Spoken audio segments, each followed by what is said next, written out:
Hello, everybody. Hey, how are you? I'm doing well. How was your break? It could have been worse, you know? It could have been worse, yeah. We shared some laughs. Shared some laughs, that's right. Sovereign's stellar comment. Just Sovereign. One of the most top tier commentary we have tonight. Does this card do what I think it does? Chomp, chomp, chomp.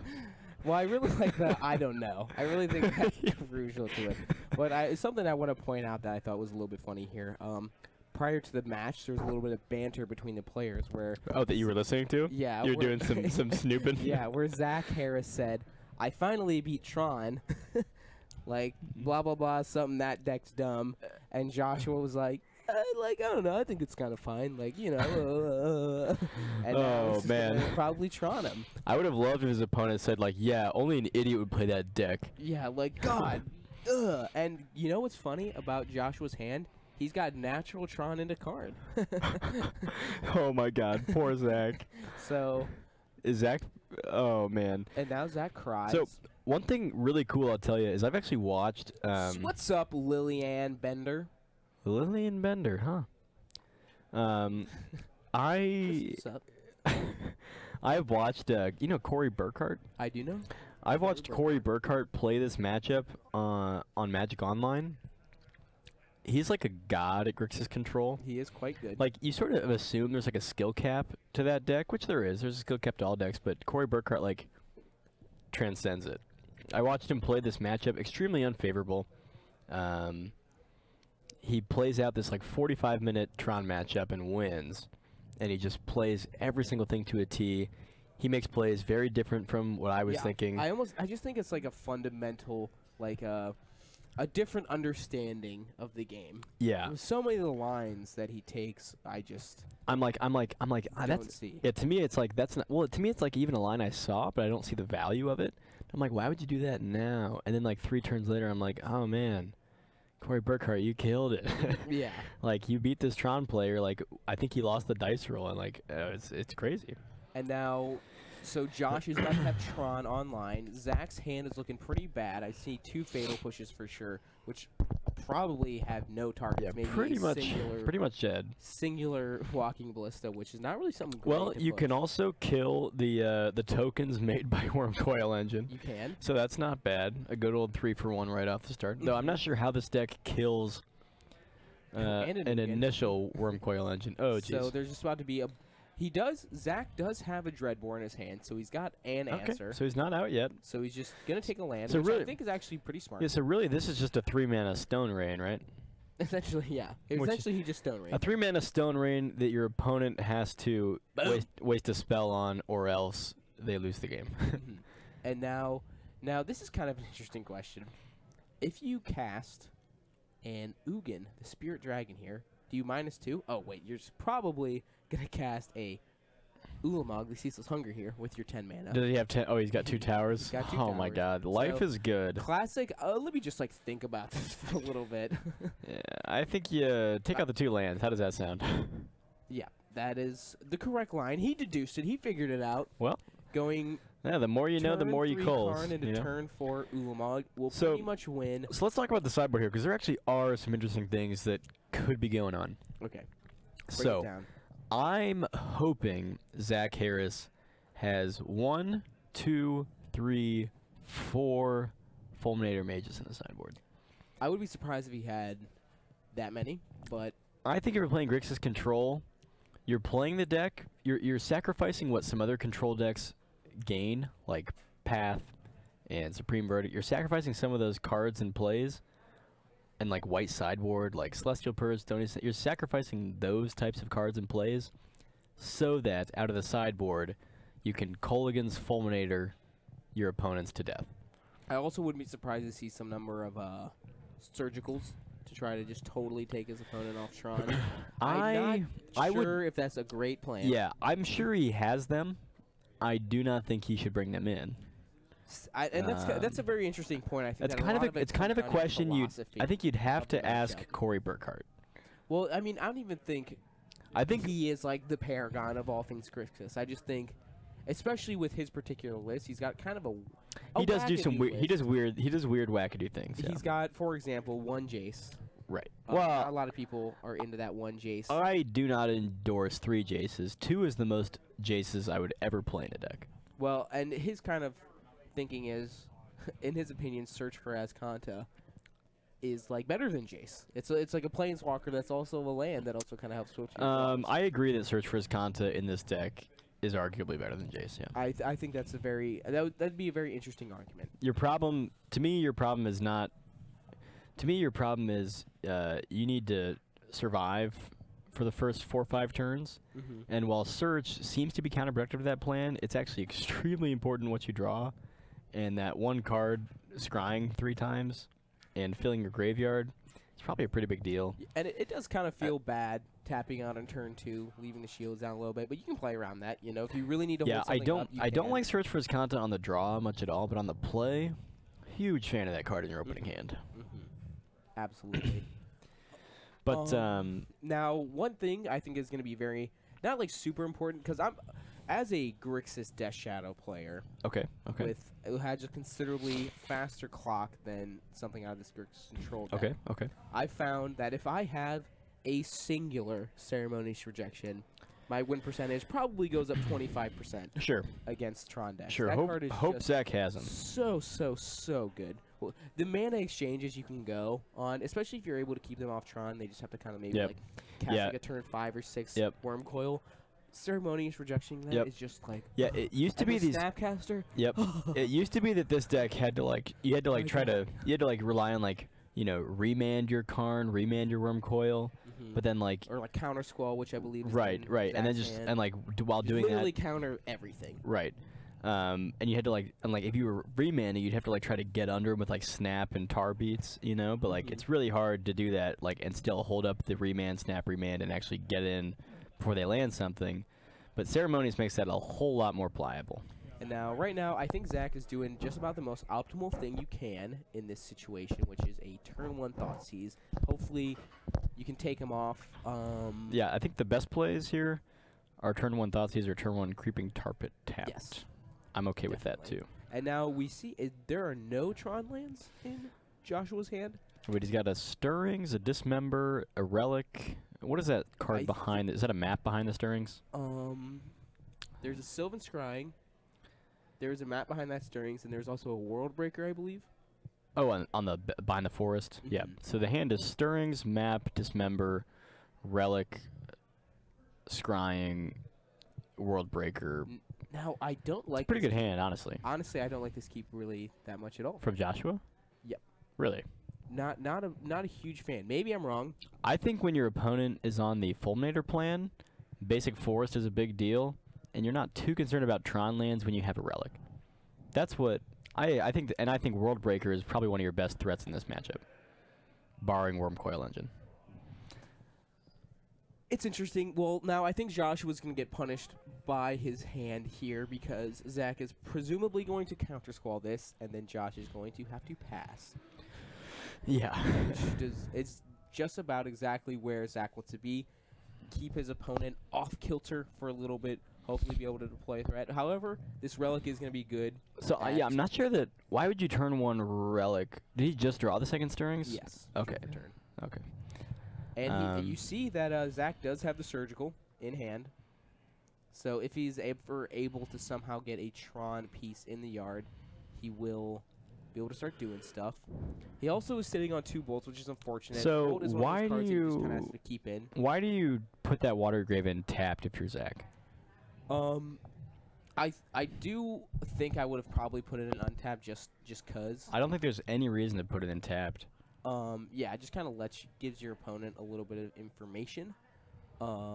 Presumably he's just watching his life total, but I really don't think that's a super relevant thing. I don't think so either, and you definitely had... This is I don't know if I love how Zach boarded here, however, I don't know what his board is, so maybe his board is just bad. Keeping in Jace is a little loose. And now, let me look into something right here. I want to look and see how Relic is worded. I think if I were Zach here, I may have flashed in the snap in response to the Relic of Progenitus activation, but I'm not sure if that actually works the way I want it to work. And what, and just to bolt him? Yes, because he's not casting anything of note.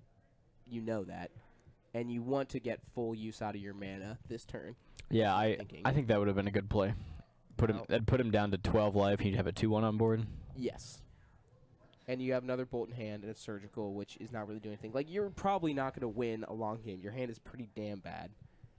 I would say very bad. And see, now... Oh, I had the second Snapcat. Yeah, that probably would have been game. Yeah, and that's why I like to just take advantage of moments. Because that would have put him down to, what, 6 with 2 2-1s on board next turn? Like... Yeah, you would have had an opportunity to do so. Yeah. So, yeah, I think that was a little bit of a misstep here, and it's just basically giving Joshua a little bit of breathing space that he wouldn't have otherwise had. Yeah, I definitely agree with you now that you say it all out.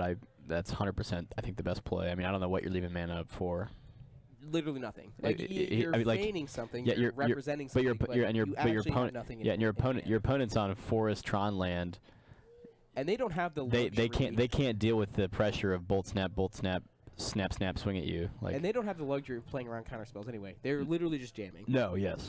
Every turn, the sorcery speed every turn. Yeah, their hand is forced. So yeah, I very much would have liked your play there, Victor. That's a great point. Now Joshua doing Tron things, and if he wins this game, I really do think that would be... if Joshua does have a decent play here, if he draws Walking Ballista on 2's not terrible. What's in Zach's hand right now? Zach has Jace, Double Snap, Surgical. Not a good hand. Snap, like an actively bad hand. Snap. I don't like Jace in this match. Snap Bolt is like very. That's how you win. Well, yes, but it's also like kind of weak to a Ballista here because he plays the Ballista for 4 mana, and then he gets to kill your Snap. Does it while he's tapped out, which is kind of odd to me because. Okay, that was an end step. Never mind. Reasonable. Joshua main phase that relic, which but I think the game could have been over. The game this turn or the following turn, right? If he'd done what you said from the outset. It would be over this turn. Yeah. Because now he just kind of his opponent would be down to 6. He'd have swung for 2 once and then swung for 4 here. Yes. Yeah. So the game would. Yep. The game would be over this turn. And I like looking at kind of how things are playing out. I don't really think it's ultimately going to matter. But if Josh would have gone like runner, he could have snagged this game out from under Zach's little tootsies. That was very descriptive of you.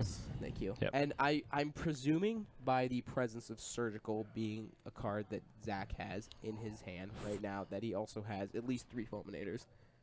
I definitely do not condone this plan of Fulminator Surgical if you have any less than 3 Fulminators. Sure. I know he's Fate Sealing.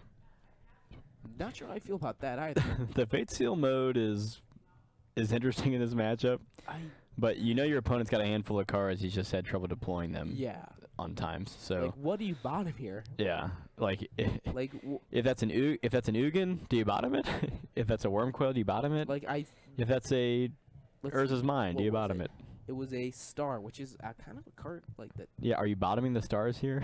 I guess you want the stars on top because he has to use a mana. I think the decision you'd have to make is just so difficult there that I would have just brainstormed, hope to find some interaction, and been able to essentially lock it up the following turn. Let me say this. I think I'm okay with Jace on the play here because it might be your only way to deal with a resolved Wormcoil.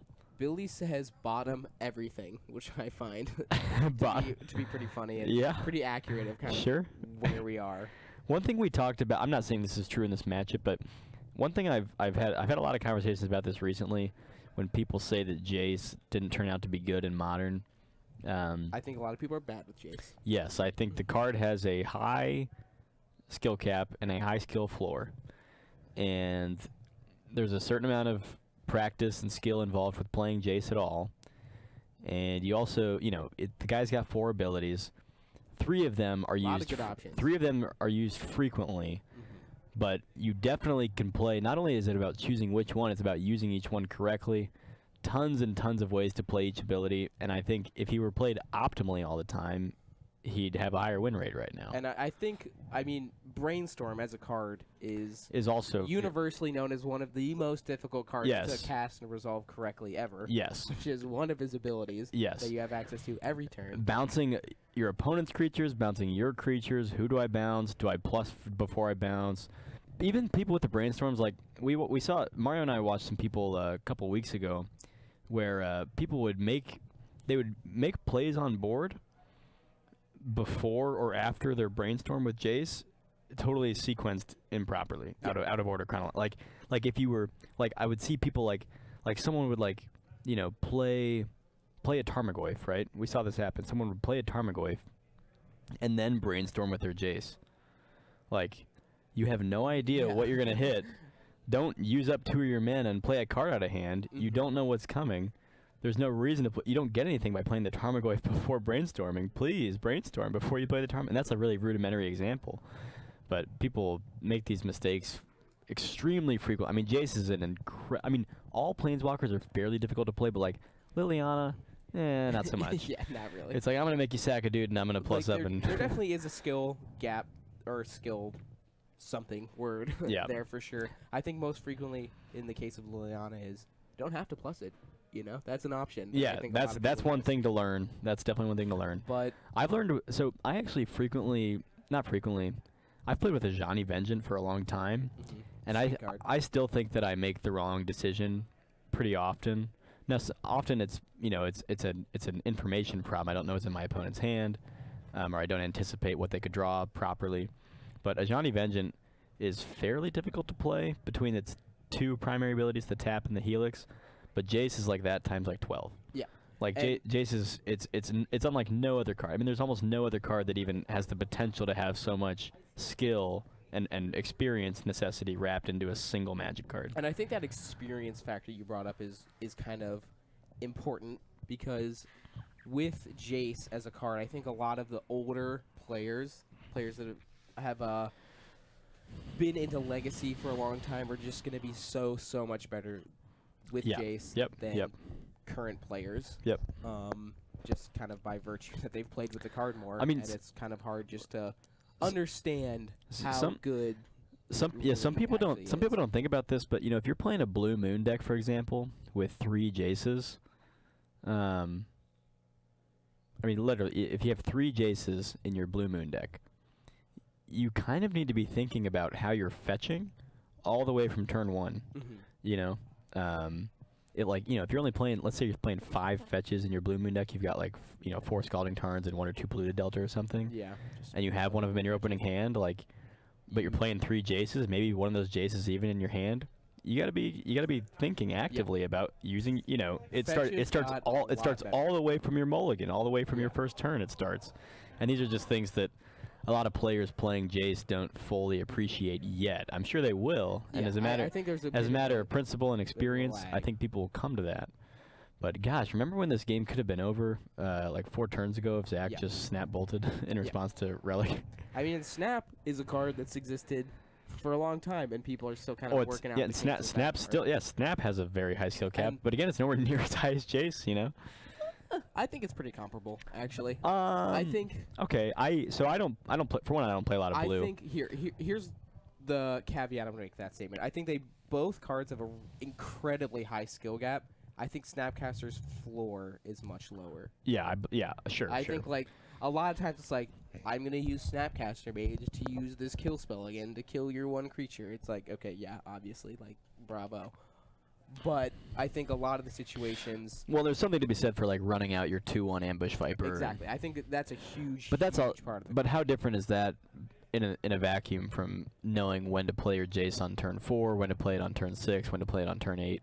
When to brainstorm versus Fate Seal on the first turn you cast it. When you're okay with it getting bolted, when you're not. When to bounce your own Snapcaster. When to bounce your opponent's thing. I mean, it comes down and. Brainstorm is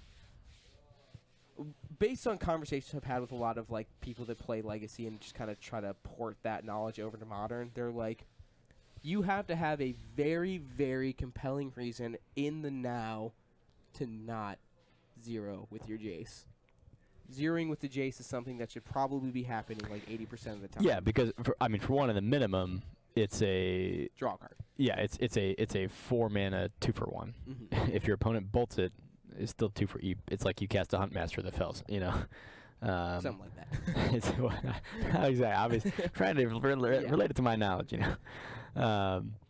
But yeah, I mean it's an automatic 2-for-1 for 4 mana. See, okay, now I didn't fully see Josh's hand, but he mulliganed there. I know for sure it was 2 either mines or power plants and 1 of the other one, but not a tower. Okay. O-stone and like some other stuff. It just, as a spectator and somebody who doesn't really play Tron, the fact that he kept his hand last game And shipped that one. Yeah. That is the confusing. So I didn't part see to the me. hand. You're saying it was 3 Tron lands, but it was two matching, but Yeah. three lands total, and a no stone. Or the other cards? A bunch of colorless things. Frankly, I think I'd keep those. If those were the only 4 cards I'd had, I'd be like, oh, I could stop right here. This is fine. Yeah. Yeah, precisely. I often, because one of the things I hear like watching Tron videos and a lot of people say, it's like if you have 2 different Tron lands, You probably a keep.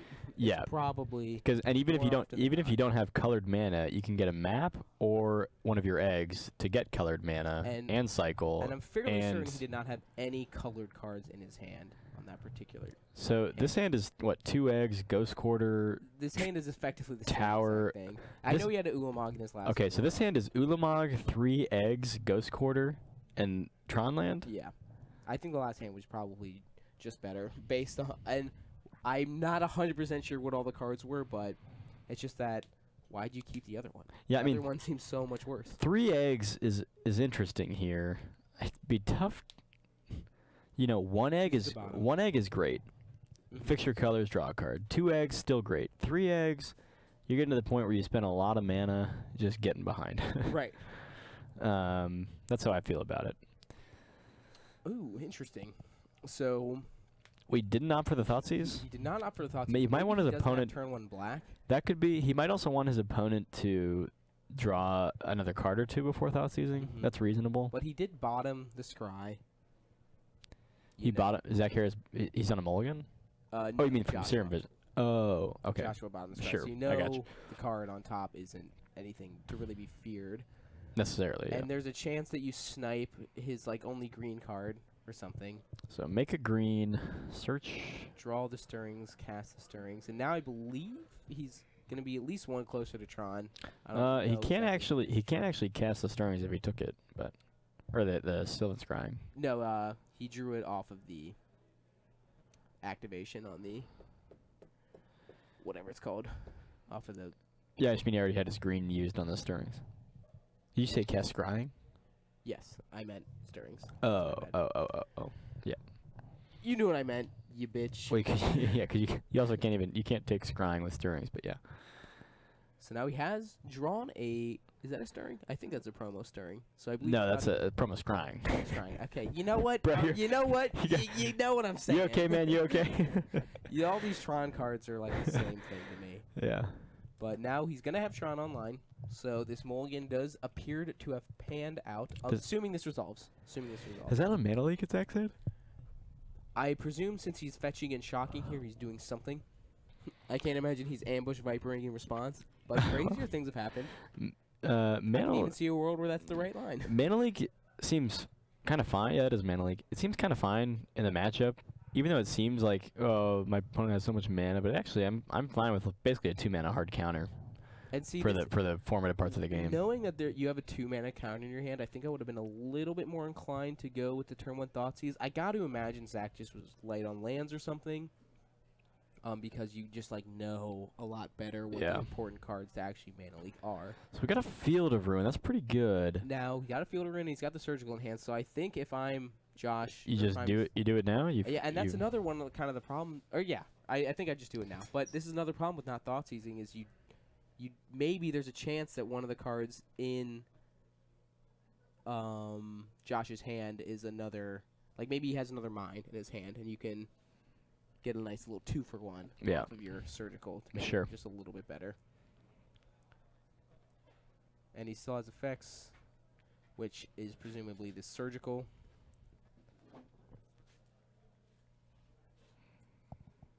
Zach telling his opponent, I'm about to Surgical for that. The real question is Zach able to leave up Ceremonies rejection with this island? That'd be sick. That would be sick. Maybe even Spell Pierce as well. Yeah, see, he would have gotten a little 2-for-1 if he would have taken the other one. See, he was about to take that, and then he was like, oh, wait, that's not the one I got. Oh, he took tower instead of mine. And now or is that you're power leaving plant? your opponent with 2 10-drops, Yeah. which has to feel pretty good. I think. What do you think of that 2-mana sideboard card? That artifact, damping, whatever. Dampening Sphere. Let me tell you, I've gotten into some arguments about it. I think already. it's fine. I think it's very fine. I think it's. I don't think it's good. I think it's sweet for an artifact insane. deck.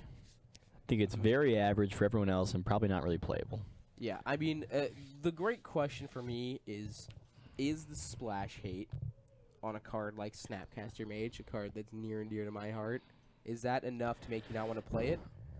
Maybe. Also hits Bloodbraid Elf. Yeah, also, I mean, but, like, people say, like, I think if you're boarding Also- it in also- against a Bloodbraid Elf deck, you're foolish. You know, you're No. play around Well, but that. no. I mean, if you can't, But you don't want in to play a one Bloodbraid- in your Jund yeah, deck. Yeah. Exactly. But maybe you do. Maybe it's so good that it doesn't matter. I don't think it's that good.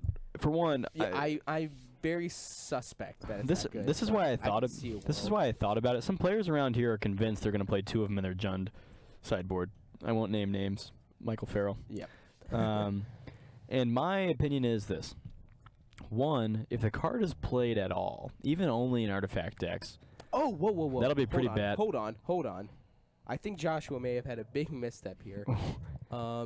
He could have relicked himself in response to the surgical and removed the Tron land. oh yes, he could have. Yes, I'm he glad I could looked at have. I'm glad I looked at the chat for that. Did Billy say that? I don't think so. No, it's actually Pony Slay Station. Pony So Slay good- Station. good Pony Slay call Station there. just slaying it. Good just call slaying there, it. my boy Pony. Man, this guy is. Or We my got a girl we got a Pony. ringer in the room. Yeah, you know? that's a good catch Excellent because point. Totally missed that, but that Yep. is huge and definitely probably just cost Josh this game. Well, and if you're Zach, it must. I mean, here's the fun corollary. What that tells us is A, Zach is just like us and didn't really see that line or think about it, or B, Zach saw it and has such a low opinion of his opponent that he's like, I don't need to wait till my opponent taps Relic because he won't make that play. No, I mean that's definitely something I hear. Like I kind of was sitting in the back of my mind. Like I've definitely known about that interaction, but yeah, it's just never really come up for me. So I Yeah, I think don't. would have seen I that don't in the play a game. deck where people should be surgicaling. So, but I wanted to say. So what was I talking about? Oh, so if Dampening Sphere. if Damping Sphere becomes played enough, even only an artifact, like let's say it gets played in Affinity, Lantern, and that new Scrap Trawler deck. If those decks play it, that enough by itself is kind of enough to give Tron and Storm a punch in the face. Well, Almost to the extent that they. 100% certain that the KCI deck is not going to be playing the anti-storm card Oh sure. because they cast a lot of spells in one turn. That's a But good. Affinity. Well, actually, Affinity is that's a good understandable. point, but I think doesn't that card just make each additional spell cost 1 more for each spell that's been cast this turn? Yeah. Can't the KCI deck go off through that? No. With well, no, KCI? because doesn't it exponentially go up? So the first one. Oh, is that- 1. I think it's The that's first how the it first spell works. costs 1 more, the second spell costs 2 more. I'm pretty sure. I could be wrong here. Let me look. That could be right. If it's only, I think that must be right. I think you're right. But anyway, I was gonna say that if the card is played to any extent where those decks become less popular, it becomes less attractive for 3-color mid-range decks to play it at all. Especially when it hits their own cards like Snapcaster and Bloodbraid. Mm-hmm. But on top of that, if I were Tron responding to the percolation of that card, I would just play 4 Mind Stones, and out of the board I'd bring in 3 Thought Knots and 3 Thrag Tusks, and I would not give a shit about your Dampening Sphere. If you played a Dampening Sphere and slowed down your own hand and game planned, and I'm on 4 Mind Stones, Thrag Tusk, and Thought Knots here, and Mhm. O-Stone, I'm just going to O-Stone you like normal, crack it on turn 5. You wasted your turn 2 mana and a card playing not a Tarmogoyf. I don't care. I'm gonna O-Stone it, and I'm gonna get out my turn 5 Wormcoil Engine off of this Mind Stone. I don't even need Tron lands. Mhm. I'm just gonna play a Forest, a Blooming Marsh, a Llanowar Waste, a Tron land, and a Mind Stone, and I'm gonna cast my Thragtusk into my Wormcoil Engine. Like, And in like a similar vein, as the Tron or as the Jund player in the Tron matchup, a turn 5 Bloodbraid is so much worse Oh, than yes. a turn 4 Bloodbraid. yes, it is. Just like if that card was a 5-drop, nobody would give a shit. Yeah. um, It'd be called Goblin Dark Dwellers. so I definitely think people are getting a little too jazzed about that card. I do enjoy that it exists and is now another option. Yeah, it's a sweet option. I mean, I think it's a cool option for Affinity. If Affinity casts one, you know, they double spell, but usually only in the first 1 or 2 turns when they dump their hand. So they can cast that card on turn 2 or 3, and then helps their combo match, you know, because sometimes Storm is pretty effective at racing Affinity. Mean, just Storm is a little bit faster than Affinity, generally speaking. So I like the card in Affinity a little bit. I like the card in. I kind of even like the card in like the Tron mirror, where you come prepared. You know, in the Tron mirror, you drop it and you brought in all your Thrag Tusks, Mind Stones, Worm Coils, Thought Knot Seers, and you just, you know. You just play out your opponent because they're sitting on 9 drops and you kill them with 5 drops. And now we're gonna get into the point where Josh may just be able to start deploying threats for the regular cost. Well, and this is what happens when you dirtle around in these 3-color mid-range decks. That's what happens when you cast a turn 2 Damping Sphere instead of playing a Snapcaster Mage or a Tarmogoyf. And I think these kind of games are very. I don't think emblematic is the right word, but that's why it feels bad to play against Tron. Yeah, I mean, you need that clock. Like, yes. Regardless, like, yeah, cool, you took your opponent off Tron for forever, but their deck is mono mana sources and chaos for their mana sources. They will eventually just start casting. Wasn't I talking earlier today about when I turned 2 to Blood Moon against Tron and then SCG and I just lost? Yeah. I died to like O-Stone and Worm Coil. Like, it happens all the time. Yeah, and I just find it. Like, not to say that O-stoning people or Blood Mooning Tron players is, like, bad. Like, I remember when Twin was a deck and people were like, PSA, Blood Moon's not good against Tron, idiot. Like, okay, no, you're being hyperbolic. It's not as good as people think. Yes, you know, it's not a free win, but it was a fine card. It was okay in the matchup most of the time. Yeah, it slows them down. Yeah, and then Twin, it's not really slowing you down. Yeah. But like, yeah, like I remember I was watching a streamer, like I think it was like Patrick Chapin, play like Free Win Red in Modern like a couple of years ago. It was like right when Chandra Torch of Defiance came out. He was playing like, you know, Simian Spirit Guide, Pyretic Ritual, Magus of the Moon, Free Win Red, like 8 moons. And he plays against Tron and then like Mono Blue Tron. He's like, oh my god, these matchups are terrible. And I'm like, really? Are they really going to be terrible? And then he gets destroyed. Because what does he do? He dumps 3 cards out of his hand, plays a turn 1 or turn 2 Magus, tries to drop a Chandra on like turn 4, but his opponent's as at 4 mountains, and you know casts a Thought Knot Seer or whatever. I don't know, casts a Thrag Tusk with a star, a Chromatic Star, all right, your Chandra is gonna lose to my just hard cast Worm Coil and Thrag Tusk, you know. And now, I do believe we've gotten to a point where Zach Harris likely has this game locked up. I think he definitely still can lose. Like, a land into Worm Coil Engine, I believe, still kind of gets him there. But right now, Zach's kind of has a medium-ish clock going. But has Bolt. He unfortunately does not have... He doesn't have a Creeping Tar Pit, which if he had Creeping Tar Pit... But he just drew another Fulminator. So I do think that kind of locks it up in a sense. Like, maybe a card like Thought Knot Seer could come off the top, and that would be kind of annoying. Yeah. But for the most part, I'm not sure how many forests Josh has in his deck. So he's on just mono green, right? Not black green? Mono green, not black green. I think mono green players play 5 or 6 forests. I think as few as 3, but as many as 6. So I think he might just be he's probably got forests for days. Oh, Thought Knot's here. This is a start. Okay, well that's definitely a good way to win here. Not win, but definitely stall and do some damage. So what is Zach gonna bolt in response? That seems loose. Just let him pick. Yeah. He's probably gonna take the bolt so that way he can block the Snapcaster. But it is possible. It's possible. Stuff is happening. Moves are being made. Yeah, that Thought Knot Seer is real big here. And it doesn't really matter, but I think I just might point out that Zach's mana is like a little awkward. Like a little awkward. Not like crazy awkward, but an amount of awkward. He doesn't have double black for one. He does bolt him in response. Don't like that. Take the counter scroll. I guess. Yeah, I kind of would like to hold on to one of those. Yeah, no, I think if you would have given him the option, he probably takes the bolt so he can block he can't swing. I guess you get a flip his contest nice, But if you activate his Conta here, you can only hold up, what, 3 mana? So you can't even hold up 2 mana? 1, 2, 3. Yeah, he only holds up 2 mana if he searches. Mm-hmm. He does have another Field of Ruin, which doesn't really matter anymore at this point. No. It is a shuffle for Jace, because he did keep that in. But in fact, there's a chance that if Zach Field of Ruins here, he doesn't have... I guess he has a basic Swamp left, presumably. mm-hmm. Basic Forest off the top for Joshua. Now, do you attack? Probably. I don't think he can afford to. I mean, you're at 11. What are you scared of? Well, I'd be scared of my opponent activating Search for his Conta, finding a Lightning Bolt, blocking, and bolting the Well, let's see if this fear becomes a reality.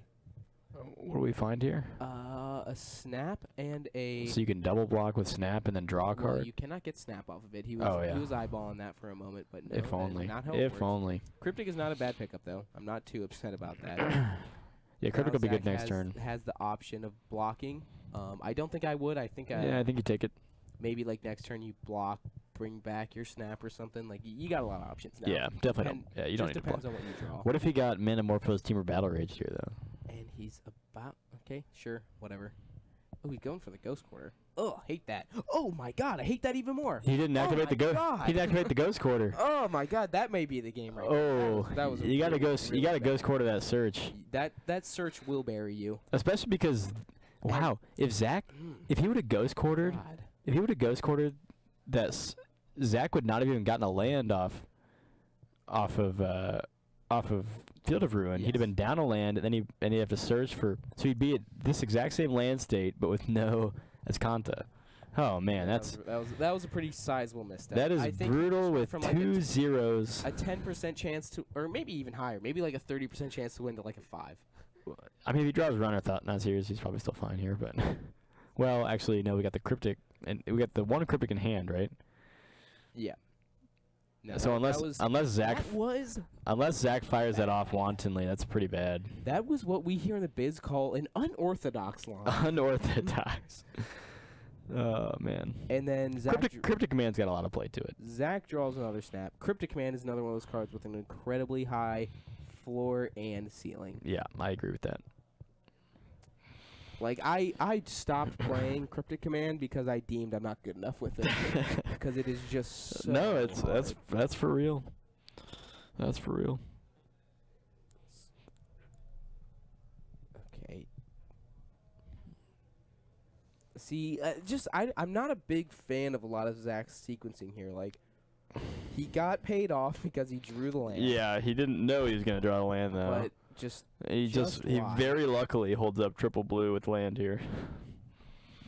Like I just think if he didn't hit land there and Josh drew a Thragtusk and just dropped it. or I mean, like this O-Stone still would be kind of annoying. It's gonna buy him a lot of time. This has kind of been a bit of a gross game. I think Zach Not sure why Josh tapped all his forest to catch Tosta. just why not? You know why not? I think Zach has been pretty fortunate that his opponent missed a lot of these kind of more nuanced little interactions. Yeah. And I think Zach's sequencing has not been ideal. Yeah, I agree with It has that. given his opponent far too many outs. Like, I think if we were to run this back and both players play perfectly, I think Zach ends up winning still. I don't know. I think it's close, but I think like the main, just a lot of his sequencing has just kind of not been great.